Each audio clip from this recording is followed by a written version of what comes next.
सोने की एक्टिंग करती हूँ, कुछ नहीं होगा, वो उठा ही देंगे ना।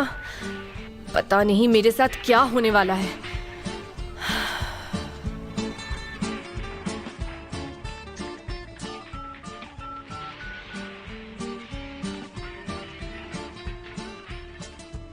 बेटा मसल, मुझे एक नया गेम मिला है।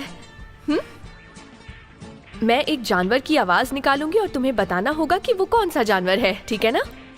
है ना मजेदार? चलो तो अब हम लोग शुरू करते हैं। तो पहले मैं किसकी आवाज निकालूं?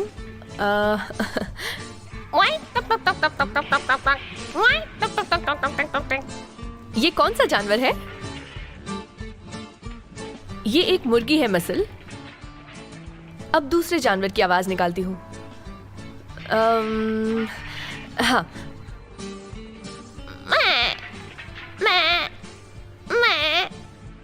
ये किसकी आवाज है? ये एक भेड़ की आवाज है।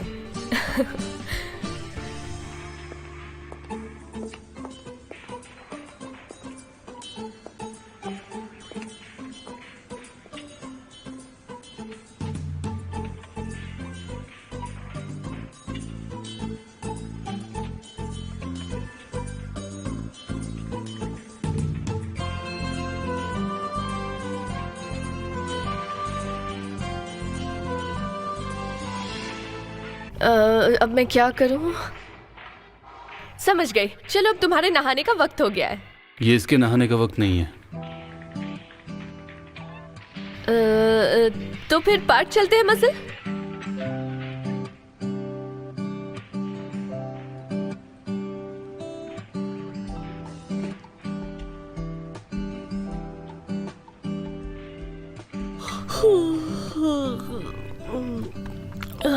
मुझे नींद आ रही है, मैं थोड़ा सो लेती हूँ।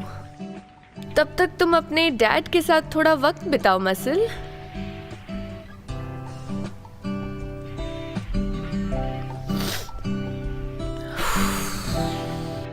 अच्छा ठीक है।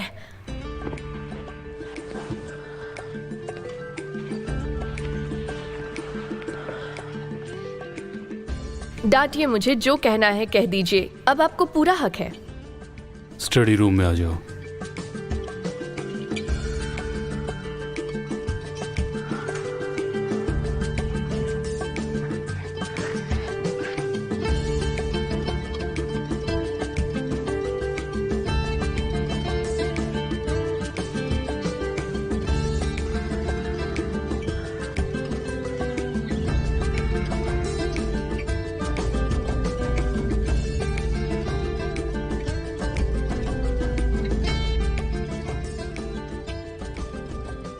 तुमने सिस्टर सेरिया के भोलेपन का फायदा उठाकर उनसे सारी जानकारी ले ली।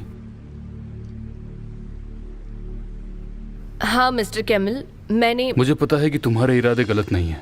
अगर ऐसा होता तो हम लोग यहाँ शांति से बैठकर इस तरह से बात नहीं कर रहे होते। मैं जानता हूं तुम ये सब मसल की भलाई के लिए कर रही हो, पर उससे कुछ नहीं होने वाला।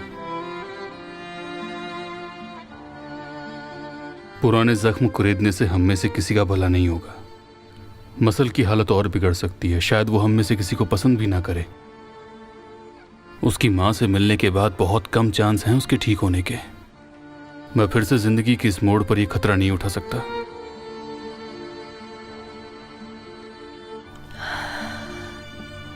आप सही कह रहे हैं मिस्टर कैमल, मुझे माफ कर दीजिए। अगर आप ये कह रहे हैं तो शायद मसल के लिए यही सही होगा, और आप ऐसा पहले कर चुके हैं।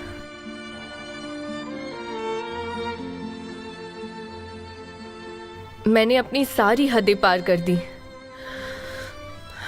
I am so sorry.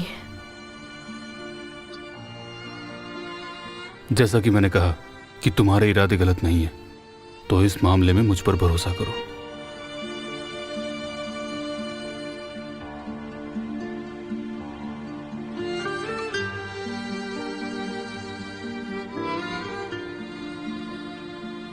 एक नन्ही जान के लिए बिना माँ के रहना बहुत मुश्किल होता है।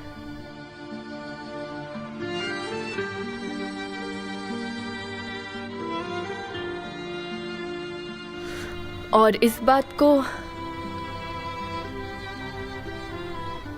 मेरे से बेहतर कोई नहीं समझ सकता।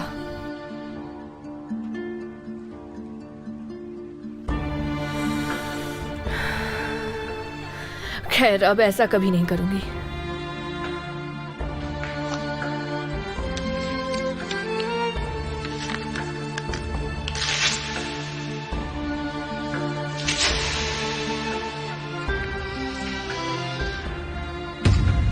अब आपको कोई शिकायत नहीं होगी। मैं मसल के पास जाती हूँ।